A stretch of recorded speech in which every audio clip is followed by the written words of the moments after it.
Le Paris Saint-Germain était attendu au tournant cette semaine, plus particulièrement Mbappé et Neymar, les acteurs principaux de ce fameux penalty gate sur lequel on est largement revenu tout au long de la semaine. Il n'aura fallu que 8 secondes pour retrouver le sourire et on va le garder tout au long de ce débrief. Salut à toutes et à tous, c'est Théo de la chaîne Canal Supporter, très content de vous retrouver une nouvelle fois pour passer un bon moment. Je pense que là, ces débriefs, cette saison, on va les renommer un bon moment. Voilà, je suis Kian Kojandi, comment allez-vous? Non, plus sérieusement, quel plaisir de vous retrouver dans ces conditions, match après match, très bon contenu après très bon contenu. Le Paris Saint-Germain de Christophe Galtier ne nous déçoit pas, au contraire, on est en train de revivre les belles émotions auxquelles nous avait habitué le Paris Saint-Germain de Laurent Blanc, de Zlatan Ibrahimovic. Paris Saint-Germain qui joue bien, qui s'éclate et qui éclate surtout ses adversaires. Match après match, c'est tarif sur tarif. Et c'est ça qu'on veut. On veut que toutes les équipes qui s'apprêtent à tomber sur le Paris Saint-Germain se disent bon, ok, les gars, là c'est 3 points de perdus, tant pis, on va se relancer après, on va faire ce qu'on peut, mais en tout cas, il n'y a rien à faire. Ils sont imprenables, ils sont injouables,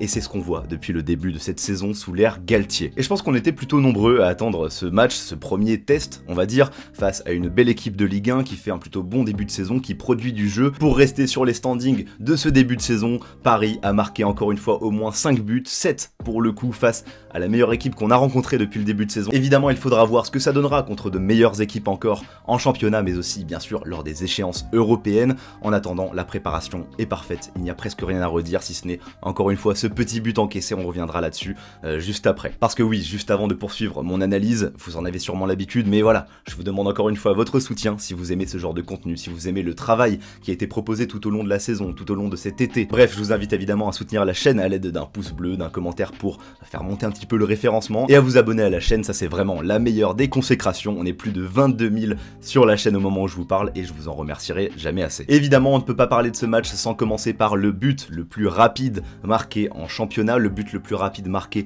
dans toute l'histoire du Paris Saint-Germain, toute compétition confondue. Et comme je vous l'ai dit, 8 secondes auront suffi à Mbappé pour retrouver le sourire après cette semaine un petit peu compliquée autour du penalty gate. Et ce but, je le trouve vraiment symbolique, car il représente tout le travail fourni à l'entraînement. Ça, c'est vraiment une combinaison qui est parfaitement étudiée et parfaitement mise en place lors de ce match. Tout est rodé, tout est millimétré, tous les placements sont bons, les appels, la conclusion, tout est parfait. Et quand tu réussis ce genre d'enchaînement que tu as travaillé, forcément tu ne peux que t'en réjouir, et ça se voit à la réaction de tout un groupe qui a célébré ce but autour de Kylian Mbappé. Tu sens une réelle osmose, et il n'y a rien de mieux pour commencer un match et pour commencer une saison. Encore une fois, au niveau de la symbolique, c'est l'extrême inverse de la saison dernière, là où l'équipe jouait mal pendant 90 minutes et se reposait sur un exploit individuel de Kylian Mbappé pour s'en sortir au niveau comptable et pour oublier la purge qui a été proposée. Et cette saison, sous les ordres de Christophe Galtier, c'est une toute autre dynamique à laquelle nous assistons. La preuve, on commence le match par une action collective conclue par Mbappé. L'exploit a lieu non pas à la dernière minute, mais à la première, littéralement au bout de 8 secondes, d'autant que ce but est suivi de 90 minutes abouties de pur plaisir et de très bon contenu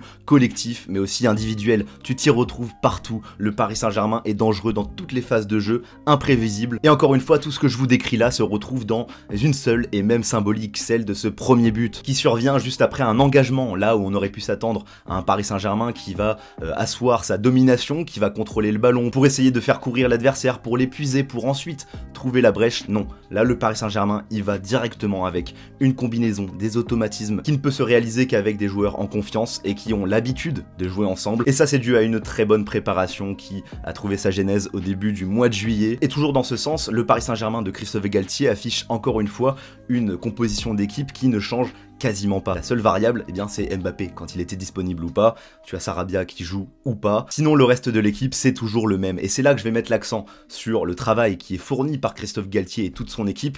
C'est qu'encore une fois, regardez les joueurs qui sont mis en place. À part Vitinha qui a trouvé sa place de titulaire pour le moment, les 10 autres joueurs étaient déjà au Paris Saint-Germain la saison dernière. Bon, tu as Sergio Ramos qui là est en forme et ce n'était pas le cas l'année dernière. Mais à part ça, oui, Leonardo se devait de partir. Il a commis beaucoup d'erreurs. Il ne s'entendait pas avec la direction ou en tout cas avec son entraîneur, ça n'a jamais matché. Mais ce que je veux dire par là, c'est que les joueurs de la saison passée qui avaient été recrutés avaient déjà un potentiel énorme, qui a été sous-exploité et qui trouve aujourd'hui son épanouissement avec un changement tactique, avec ce 3-5-2 qui marche de mieux en mieux. On met tous les joueurs en confiance, à leur bon poste, là où ils aiment jouer, et ça se ressent sur le terrain avec une qualité technique exceptionnelle. L'équipe aime jouer ensemble, l'équipe aime martyriser ses adversaires, et c'est ça qu'on veut voir. C'est aussi ça, respecter l'adversaire. C'est ne pas se reposer sur ses acquis, ne pas se reposer reposer sur le break du 2-0. Non, c'est aller chercher 7 buts si c'est possible. Et là, on l'a senti à la fin du match. On était même, je pense, frustrés que l'arbitre se sente obligé de siffler la fin du match 10 secondes, 20 secondes avant la 90e minute. On aurait aimé avoir du temps additionnel parce qu'on a l'impression qu'avec cette équipe du Paris Saint-Germain,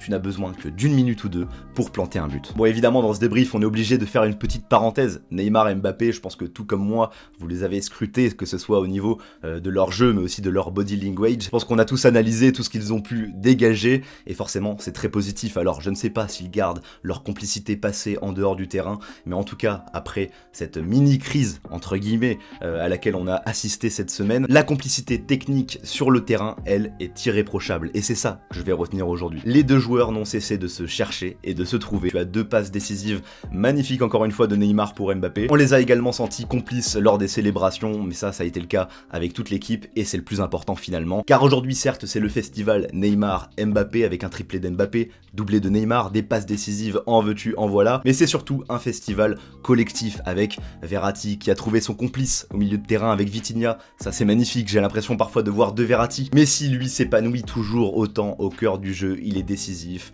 que ce soit par les passes clés, que ce soit par le but. Encore une fois, aujourd'hui c'est un tout autre Messi par rapport au Messi de la saison dernière. Évidemment, ça ne peut qu'être que de bon augure pour la suite. Quand même un petit mot sur les pistons, quel plaisir aussi de les exploiter de cette manière dans ce dispositif. Hakimi qui marque une nouvelle fois, on le sent vraiment libéré par rapport à l'année dernière. On va se quitter avec le seul petit bémol de la rencontre, comme face à Montpellier. Bon, là il y avait l'histoire de penalty, aujourd'hui t'as pas de penalty, mais t'as encore un but encaissé. Et surtout ce qui me chagrine, c'est que Lille n'a pas été particulièrement dangereux, même si Marquinhos à un moment a dû faire un double tacle très bien senti aussi dans la surface de réparation. Marquinhos en parallèle a été plutôt en retard sur le marquage du seul but lillois, et c'est là que je m'interroge donc pour la suite, lorsque le Paris Saint-Germain devra jouer face à des équipes beaucoup plus tueuses dans la surface. Il faudra redoubler de rigueur défensive et ne rien laisser aux adversaires. Voilà pour ce débrief, merci pour votre attention, merci pour votre soutien, n'oubliez pas le petit pouce bleu, le commentaire, l'abonnement, on se retrouve très bientôt pour de prochaines vidéos sur la chaîne. C'était Théo, prenez soin de vous et ciao tout le monde.